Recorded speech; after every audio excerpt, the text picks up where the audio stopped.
अस्सलाम वालेकुम क्लास। हम लोगों ने रिलेटिविस्टिक इलेक्ट्रोडायनामिक्स का टॉपिक स्टार्ट कर रखा है, जिसके अंदर हम लोगों ने लास्ट लेक्चर के अंदर इलेक्ट्रिक फील्ड और मैग्नेटिक फील्ड के 4 वेक्टर्स फॉर्म पढ़ी। हमने उसके अंदर करंट डेंसिटी को की इक्वेशन लिखी, कंटिन्यूटी की इक्वेशन लिखी, और हमने बेसिकली इलेक्ट्रिक पोटेंशियल और स्केलर पोटेंशियल को भी डिफ़ाइन कराया। तो अब आज हम क्या करेंगे, आज हम फील्ड स्ट्रेंथ टेंसर के बारे में पढ़ेंगे, जो बेसिकली क्यों यूज़ होता है covariant form of Maxwell equation को फाइंड करने के लिए। तो हमारा जो मेन मोटिव है वो है मैक्सवेल इक्वेशन की कोवेरिएंट फॉर्म को निकालना, जिसके लिए हम लोग फील्ड स्ट्रेंथ टेंसर जो है वो डिफ़ाइन करेंगे। तो आपके पास फील्ड टेंसर डिफ़ाइन कैसे होता है, आपके पास ए म्यू कंट्रावेरिएंट फॉर्म ऑफ ए आपके पास वेक्टर पोटेंशियल था, हमने लास्ट लेक्चर के अंदर डिस्कस किया। इसकी वैल्यू होती है 5/c, ए लोअर बार। ए लोअर बार आपको पता है कि ये कंपोनेंट्स होते हैं आपके पास कोवेरिएंट फॉर्म ऑफ पोटेंशियल के। तो अब आपके पास ए म्यू जो है इसको हम ओपन करके यूँ लिख सकते हैं A0 A1 A2 A3। तो ये इसके चारों के चारों कंपोनेंट्स हमने लिख दिए। अब यहाँ पे आपको पता है कि ये A0 इसका मतलब है 5/c होगा। A1 जो ए लोअर बार है ये बाकी जो 3 कंपोनेंट्स हैं उनको डिफाइन करेगा A1 A2 और A3। अब जैसे कि आप जानते हैं कि हम लोगों ने लास्ट लेक्चर के अंदर इलेक्ट्रिक फील्ड कई के ये कंपोनेंट ई लोअर बार निकाला था, minus partial A by partial T minus del phi. इनको भी लोअर फॉर्म में लिखना है, लोअर बार की फॉर्म में। इसी तरह बी लोअर बार का आंसर था del lower bar cross a lower bar. इसको थोड़ा सा बता भी देती हूँ कि हमने कैसे किया था। हमने मैक्सवेल इक्वेशन की ये फॉर्म लिखी थी del dot B equals to 0, और यहाँ पे हमने एक स्केलर ट्रिपल प्रोडक्ट यूज़ किया था वेक्टर पोटेंशियल की फॉर्म में डेल डॉट डेल क्रॉस ए।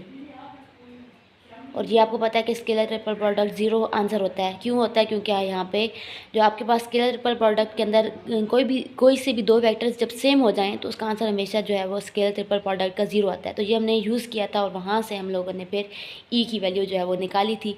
तो ये चीज़ आपको याद होगी। अब हमने आज काम क्या करना है, हमने इलेक्ट्रोमैग्नेटिक फील्ड टेंसर डिफाइन करना है। इलेक्ट्रोमैग्नेटिक फील्ड टेंसर क्या होता है, इसको हम डिनोट करते हैं F mu F nu equals to partial mu A nu minus partial nu A mu.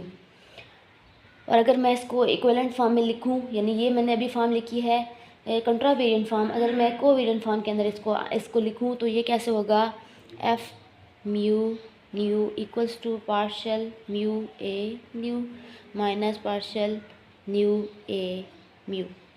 तो आपके पास इक्वलेंटली इसकी दोनों फॉर्म कंट्रावेरिएंट और कोवेरिएंट फॉर्म यहाँ पे मैंने लिख दी। ये आपने याद रखना है कि इलेक्ट्रोमैग्नेटिक फील्ड टेंसर को इस तरह डिफाइन कराया जाता है।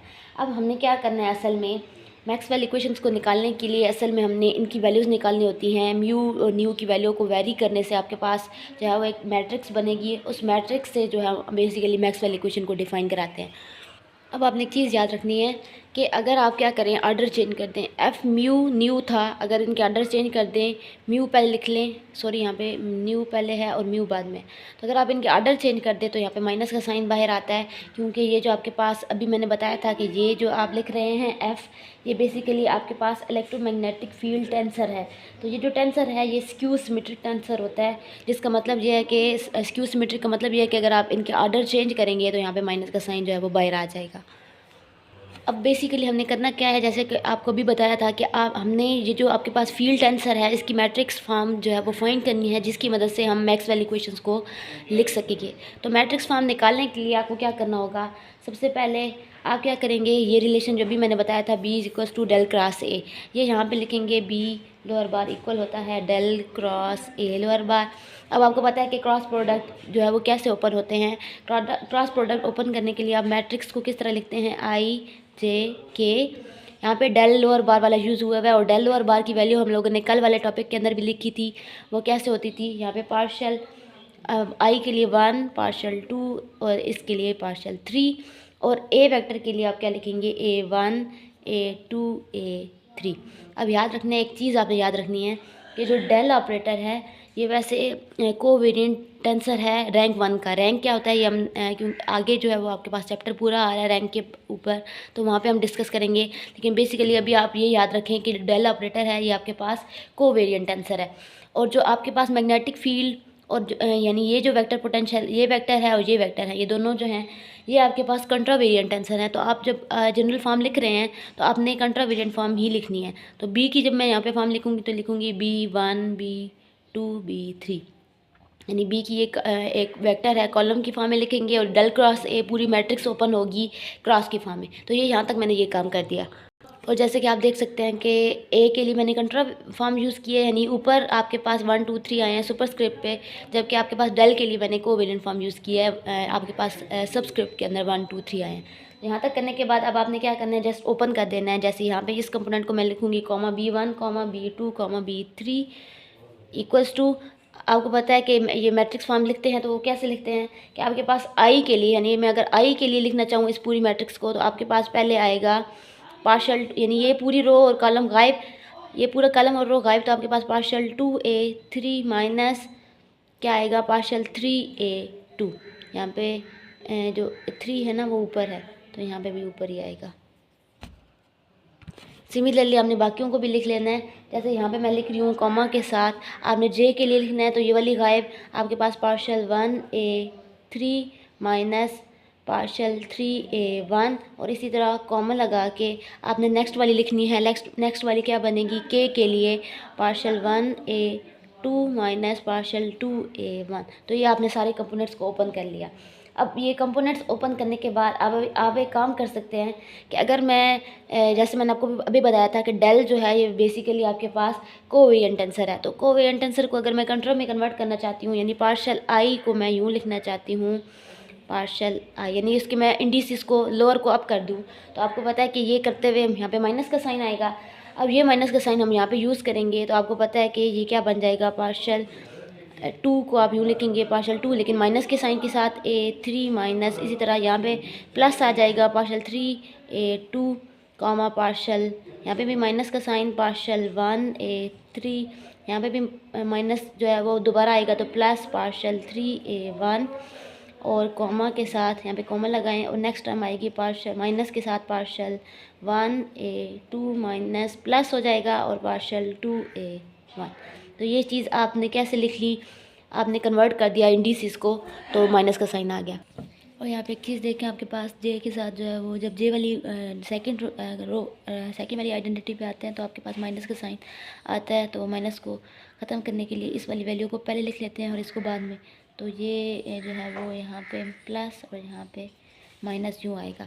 अब इस फॉर्म को भी आपने जब कंट्रा को कोवेरिएंट फॉर्म में को कंट्रावेरिएंट फॉर्म में कन्वर्ट कर दिया, तो इस फॉर्म को भी उस ऊपर वाली फॉर्म में लिखने के लिए आप क्या करेंगे, जस्ट माइनस का साइन कॉमन ले लेंगे। तो माइनस का साइन जब कॉमन लेंगे तो मैं लिख के देती हूँ कि क्या बनेगा आपके पास। तो आपके पास माइनस का साइन कॉमन लेके वही वाली फॉर्म बन गई जो आपके पास ऊपर वाली फॉर्म थी। जस्ट ये फ़र्क है कि यहाँ पे जो आपने पार्शल को कोवेरिएंट फॉर्म में लिखा था, यहाँ पे हमने कंट्रावेरिएंट फॉर्म में कन्वर्ट कर दिया है। अब यहाँ पे माइनस का साइन जब हमने कॉमन ले लिया बाहर, तो इसको अगर हम इधर शिफ्ट करते हैं इसके साथ, तो आपके पास -B1 B2 -B2 -B3 ये आ जाएगा, और यहाँ पे माइनस के बगैर क्वांटिटी पूरी एज इट इज़ आ जाएगी। ये माइनस क्योंकि इधर शिफ्ट कर दिए। अब हम क्या करेंगे कि ये जो माइनस वाली क्वांटिटी है ना, ये इसको बी के साथ कैसे डिफाइन करेंगे, बी के, यानी कि आपके पास 1 2 3 फॉर्म जो है उनको के फॉर्म में लिख दिया। और यहाँ पे आपने एक टेंसर यूज़ करना है जिसको बोलते हैं लेविच-विटा टेंसर, वो यूज़ करेंगे तो आपके पास बनेगा आई जे के, लेविच-विटा टेंसर आई जे के फॉर्म में, और माइनस का साइन बाहर, और यहाँ पे पीछे आपके पास ये जो पूरी फॉर्म बनी है इसको हम बेसिकली ए की फॉर्म में कन्वर्ट कर देते हैं, पार्शल आई ए जे माइनस पार्शल जे ए आई। क्योंकि अब आप इसको अगर ओपन करें, देखिए हम लेविच-विटा टेंसर जो है वो डिफाइन इसीलिए कराया है कि अब आप इनकी वैल्यूज़ जो है वो वेरी करते जाएंगे आई जे की के विद करस्पॉन्डिंग, तो आपके पास ये सारी फॉर्म्स आ जाएंगी ऊपर वाली। इसको अब हम एक रिज़ल्ट बना लेते हैं बॉक्स के अंदर क्लोज़ करके, जैसे इसको 1 का नाम दे दें। अब हमने क्या करना है कि जो आपने फॉर्म लिखी थी ऊपर, आपके पास कंट्रावेरिएंट फॉर्म थी एफ म्यू न्यू की, ये वाली, इसको अब हम दोबारा से लिखेंगे। ये आपके पास क्या थी, एफ म्यू न्यू इक्वल था partial mu A nu minus partial nu A mu. तो ये फॉर्म हमने ऊपर वाली ही लिख ली।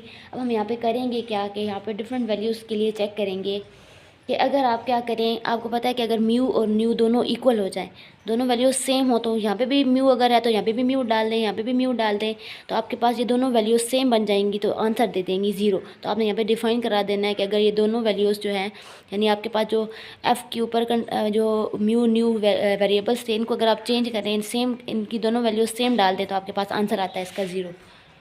तो अब ये दोनों के सेम होने का क्या मतलब है? अब आपको एक चीज़ पता है कि म्यू और न्यू जो बेसिकली कंट्रावेरिएंट वेक्टर्स के ऊपर आपके पास पावर्स की फॉर्म में लिखे जाते हैं, या अगर लोअर फॉर्म में कोवेरिएंट फॉर्म लिखें तो नीचे लिखते हैं। तो बेसिकली ये टेंसर आपके पास टेंसर कैलकुलस के अंदर इनकी वैल्यूज़ जो है वो 1 0 1 2 3, ये इन्हीं 4 वैल्यूज़ में से कोई भी वैल्यू हो सकती है। तो अगर ये दोनों सेम है तो इसका मतलब है म्यू और न्यू दोनों सेम हो सकते हैं। इस तरह के अगर फॉर एग्जांपल आपके पास म्यू और न्यू दोनों की वैल्यू 0 0 हो जाए, या फिर यूँ हो सकता है 1 1 हो जाए, 2 2 हो जाए, या फिर 3 3 हो जाए। अब ये तभी ये दोनों सेम सेम होंगे। तो इन सब वैल्यूज़ पे अब आपने एक चीज़ याद रखनी है कि एफ़ म्यू न्यू जो है ये आंसर देगा 0। तो क्योंकि हमारा बेसिक जो मोटिव है, हमने मैट्रिक्स फॉर्म निकालनी है इलेक्ट्रोमैग्नेटिक फील्ड टेंसर की, तो अभी हम स्टार्ट में ये मैट्रिक्स लिख लेते हैं इसकी। और आपको पता है मैट्रिक्स किस तरह लिख सकते हैं, क्योंकि म्यू और न्यू की वैल्यू जो है वो 0 1 2 3 इन चारों में से इतनी तक यहाँ तक वेरी कर सकती हैं, 0 से 3 तक। तो यहाँ पे 4x4 मैट्रिक्स बनेगी जो यहाँ पे लिख दी गई है, F0 0 0 1 0 2 0 3। फिर सेकेंड रो आपके पास बनेगी 1 0 1 1 1 2 1 3, और सेम फिर आपके पास थर्ड में भी इसी तरह चलेगा और फोर्थ में भी। तो ये आपके पास 4x4 मैट्रिक्स आ गई। तो अब यहाँ पे देखें आपके पास डायगनल एलिमेंट्स जो है वो आ गए हैं 0 0 1 1 2 2 3 3, इन सब की वैल्यूज़ जो है वो 0 आ गई। तो अब अगर अब हम ऐसे करते हैं कि 1 बाय 1 बाकी सारी एलिमेंट्स भी फाइंड करते हैं। तो अगर फॉर एग्जांपल हम 0 के लिए पहले चेक करते हैं, यानी आपके पास क्योंकि आप एफ़ म्यू न्यू लिख रहे हैं, तो यहाँ पे एक काम करते हैं, म्यू को म्यू की वैल्यू जो है वो 0 ले लेते हैं, और जो न्यू है उसकी वैल्यू वेरी करा देते हैं 1 0 1 2 और 3। तो पहले म्यू को 0 ले लें, F0 न्यू, ये आपके पास क्या बनेगा, आप अभी फॉर्म लिख चुके हैं कि एफ़ म्यू न्यू था क्या, मैं पहले आपको वो लिख देती हूँ। एफ़ म्यू न्यू किसकी इक्वल था, partial mu A nu minus partial nu A mu, ये वैल्यू थी। तो यहाँ पे अब हम क्या करते हैं, म्यू जहाँ जहाँ पे भी हम वहाँ पे 0 पुट करते हैं, तो आपके पास बनेगा partial 0 A nu minus partial nu A 0। ये आपके पास फॉर्म बन गई। और आपको पता है कि आपके पास बेसिकली पार्शल 0 का मतलब है पार्शल बाय पार्शल x 0, और जिसकी वैल्यू आपने लास्ट लेक्चर में पढ़ी थी वो थी 1/c partial by partial t। तो यहाँ पे पुट कर दें 1/c partial by partial t A nu minus partial new. अब पार्शल न्यू जो है वो बेसिकली न्यू आपको पता है कि 0 1 2 3 सारे कंपोनेंट्स को डिफाइन करेगा। तो यहाँ पे हम एक ही दफ़ा डेल लोअर बार यूज़ कर लेते हैं इसकी जगह, क्योंकि आपको पता है चारों कंपोनेंट्स आएंगे। और A0 आप लोगों ने, आपको मैंने लेक्चर के स्टार्ट में बताया था कि आपके पास A की वैल्यू थी A म्यू की 5/c और A लोअर बार। तो यहाँ पे देखें A0 का मतलब है ये वाला, और बाकी 1 2 3 जो है वो आपके पास लोअर बार से आते हैं। तो यहाँ पे 0 वाली वैल्यू आपने यहाँ पे पुट कर देनी है 5/c। अब दोनों में से 1/c कॉमन ले ले, पीछे बचेगा partial by partial t A nu minus del lower bar 5। तो ये चीज़ आपके पास बन गई। अगर इसको अब क्योंकि ये म्यू की फॉर्म में है, तो मैं एक ही दफ़ा इसको म्यू की फॉर्म में इस तरह लिख लेती हूँ 1/c partial A lower bar by partial T minus del lower bar 5। और यहाँ पे म्यू की फॉर्म करने के लिए यहाँ पे मैंने सबस्क्रिप्ट में ब्रैकेट के बाहर जो है वो न्यू लिख दिया। अब ये जो न्यू लिखने से आपके पास ऐसी फॉर्म बन गई है कि आप यहाँ पे वैल्यू कर सकते हैं म्यू की डिफरेंट वैल्यूज़। जैसे अब म्यू की वैल्यू अगर मैं यहाँ पे म्यू को, क्योंकि आपको पता है कि म्यू बेसिकली 0 1 2 3 कुछ भी हो सकता है, तो यहाँ पर आई को मैं डिफ़ाइन करा देती हूँ। आई को डिफ़ाइन कराने से क्या होगा, जैसे अब F0 आई, तो आप यहाँ पर लिख सकते हैं, जैसे मैं अब फॉर एग्ज़ाम्पल F0 आई ये बनेगा ना 1/c partial A lower bar by partial t minus del 5 I. अब आई की वैल्यूज़ जो है वो आप 0 1 2 3 कुछ भी दे सकते हैं। तो F0 1 दे दूँ तो आपके पास 1/c partial A lower bar by partial t minus del 5, और साथ में इधर बन जाएगा आपके पास 1 और यहाँ पे एक चीज़ देखें आप कि हमने यहाँ पे जब डेल ऑपरेटर पुट किया है ना, तो डेल ऑपरेटर बेसिकली आपके पास कोवेरिएंट फॉर्म के अंदर होता है, क्योंकि स्टार्ट में लेक्चर में मैं आपको बताया था कि जो डेल ऑपरेटर है ये आपके पास कोवेरिएंट टेंसर है। तो जब अगर इसको कंट्रावेरिएंट फॉर्म में लिखेंगे तो यहाँ से कंट्रावेरिएंट फॉर्म यहाँ पे कन्वर्ट किया तो आप प्लस का साइन लगाएंगे डेल ऑपरेटर, क्योंकि आप कंट्रावेरिएंट फॉर्म में लिख रहे हैं। तो यहाँ पे भी प्लस लगाएं, यहाँ पे भी प्लस लगाएं, यहाँ पे भी प्लस, यहाँ पे भी प्लस। अब आपने क्या करना है, अब एक चीज़ देखें, ये जो partial A by partial T plus del phi आ रहा है, ये बेसिकली क्या है आपके पास partial A by partial T और डेल फाई। आपको मैंने लेक्चर के स्टार्ट में बताया था कि ये सारी चीज़ आपके पास ई लोअर बार की वैल्यू बनती है, लेकिन वो क्योंकि माइनस में थी और यहाँ पे आपके पास प्लस साइन आ रहे हैं, तो इसका मतलब है ये सारी चीज़ माइनस के अंदर, यानी ये पूरी वैल्यू जो है माइनस ऑफ ई की वैल्यू बनेगी। तो आप इसको लिख सकते हैं 1/c और साथ में ई माइनस का साइन जो है वो यहाँ पे स्टार्ट में लिख दें माइनस ई, और आप क्योंकि आई की फॉर्म में लिख रहे हैं और ये सारे वेक्टर्स जो थे वेक्टर वो आपको कंट्रावेरिएंट फॉर्म में होते हैं, तो आप ऊपर लगाएंगे तो आपके पास माइनस ई आई ओवर सी बनेगा। अब आप एक काम करें यहाँ पे कि आप जो वैल्यू पुट करनी है इसको भी आई रहने देना, ये आई है। अब आपने F0 जो है वो अगर फॉर एग्जांपल F0 1 निकालना है तो आपने निकालना है माइनस ई आई की जगह 1 ओवर सी। सेम आपके पास अब बाकी वैल्यूज़ भी आ जाएंगी, F0 2 होगा माइनस ई 2 ओवर सी इसी फार्मूला से, इसी तरह F0 3 होगा माइनस ई 3 ओवर सी। अब आपको एक चीज़ पता है और कि जो आपके पास फील्ड टेंसर है ये स्क्यू सिमेट्रिक होता है, यानी आर्डर चेंज करने से माइनस का साइन आता है। तो अगर आपने F0 1 निकाल लिया है तो यहाँ पे देखें आपने सिर्फ 0 1 नहीं निकालना, बल्कि आपको F1 0 भी चाहिए, इसके उलट भी चाहिए, 0 2 चाहिए तो 2 0 भी चाहिए। तो इसका मतलब है यहीं से अगर आप क्या करें, आपको पता है कि F म्यू न्यू इक्वल है minus time F new mu, यानी आर्डर चेंज करने से माइनस का साइन आता है। इसका मतलब है F0 1 अगर आप निकाल लिया तो F1 0 कैसे आएगा, F1 0 सिंपल आएगा साइन चेंज करने से plus E1 over C। Same आपके पास अगर आप इसी तरह 0 2 के लिए आप निकालना चाहते हैं F2 0 तो आपके पास सिर्फ साइन चेंज हो जाएगा plus E2 over C। Same यहाँ पे भी आपके पास इसके कॉरस्पॉन्डिंग F3 0 आएगा प्लस E3 ओवर C। तो इस तरह आपने सारे निकाल लेने हैं। तो अभी तक आप ऐसी वैल्यूज़ फाइंड कर चुके हैं जिनके अंदर 0 आ रहा है, 0 यहाँ पे भी आ रहा था, सिर्फ आर्डर चेंज कर दिए थे। तो 0 वाली वैल्यूज़ तो आपने फाइंड कर ली, लेकिन ऐसी वैल्यूज़ जिनके अंदर 0 ना आ रहा हो यानी 1 2 3 उनके लिए क्या करेंगे। तो अभी आपने लेवी-चुविटर टेंसर जो है वो यहाँ पे डिफ़ाइन कराया था, ये यहाँ पे लेवी-चुविटर टेंसर डिफ़ाइन कराया था। और ये जो चीज़ ये बन रही थी पार्शल ए जे माइनस पार्शल जे ए आई, ये बेसिकली आई जे की फॉर्म इसी तरह ही है कि जहाँ पे आप म्यू और न्यू की जगह आई और जे पुट कर दें तो ये भी यही बनेगा पार्शल आई ए जे माइनस पार्शल जे ए आई। तो इसका मतलब है ये चीज़ जो एफ म्यू न्यू था, अगर इसको आई और जे फॉर्म में लिखी तो लेवी-चुविटर टेंसर की फॉर्म में इसका आंसर फिर कैसे आ सकता है, इसको फिर आप ऐसे लिख सकते हैं। ये अगर आपने फॉर्म यूँ लिखी तो आप एफ आई जे की ये फॉर्म भी लिख सकते हैं लेवी-चुविटर टेंसर के अकॉर्डिंग आई जे के बी के, ये फॉर्म लिख सकते हैं। अब आप यहाँ से डिफरेंट वैल्यूज़ फाइंड कर सकते हैं। अगर फॉर एग्जांपल मैं ऐसे करती हूँ कि आई की वैल्यू जो है वो 1 ले लेती हूँ और जे की वैल्यू 2, तो तब आपके पास क्या होगा F12 इक्वल्स 2। अब यहाँ इस वैल्यूज़ में अब आपने लेवी-चुविटर टेंसर के अकॉर्डिंग ये हमने फाइंड इसीलिए किया था ताकि आपके पास डिफरेंट आइडेंटिटीज़ के आंसर आ सकें। तो यहाँ पे आपको पता है लेवी-चुविटर टेंसर की प्रॉपर्टी है कि अगर आपके पास आर्डर 1 और 2 3 में लीनियर चल रहा है तो आपके पास आंसर जो है वो प्लस आता है, और अगर इस आर्डर जो है वो आर्डर में फ़र्क आ जाए यानी 1 के बाद 3 आ जाए, आड परमुटेशन आ जाए तो आपके पास आंसर जो है वो माइनस का आता है। तो यहाँ पे अगर आप 1 2 ले रहे हैं तो उसका मतलब है इवन परमुटेशन ले रहे हैं, इवन परमुटेशन पे आंसर जो है वो +1 आएगा और बी की वैल्यू डिफरेंट, यानी आपने 1 2 लिया था तो बी की वैल्यू 3, ये चीज़ आ गई। इसी तरह आप अगर F1 2 निकाला था, अगर आप 2 1 निकालें तो वो कैसे आएगा।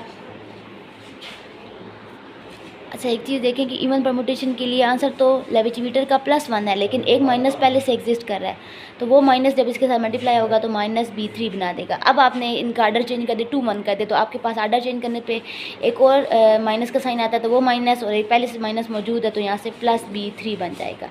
सेम अब आपने ये 1 2 और 2 1 के लिए किया है, अगर मैं यहाँ पे 3 1 के लिए करूँ यानी I = 3 और J = 1 तो आपके पास F3 1 क्या बनेगा। अब यहाँ पे देखें 3 1 का मतलब है आड परमुटेशन है, आड परमुटेशन की वजह से एक माइनस का साइन तो खैर पहले से फार्मूला का मौजूद है, एक माइनस माइनस जो है वो लेविटिविटा टेंसर का आएगा, और B3 था तो B2 आएगा, यहाँ से माइनस माइनस प्लस, तो आपके पास आ गया B2।